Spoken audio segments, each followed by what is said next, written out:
Nor pentsetan dozu izango dala?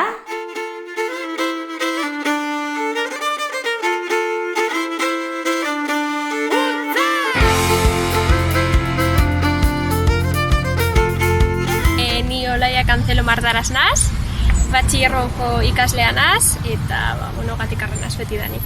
9 urte hasi nintzen bertso eskolan, eta gaur arte eta pila gustatzen jata, atxalde super divertigarrian pasate gogoz bertan, eta egizan ondo pasate dut, bertxotan bai.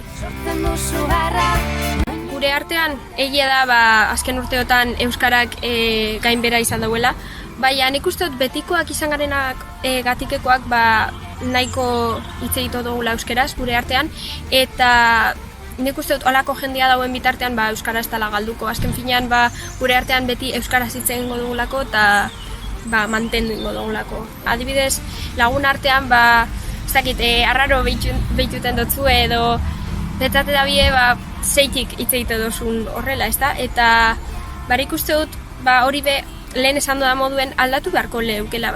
Nik uste dut euskarak ez dela antzinako gauza bat, basik eta beti dagoen gauza bat da, eta guk antzinako gauza bat moduen ikusten badugu modernoa bihurtu beharko gonke gure artean, eta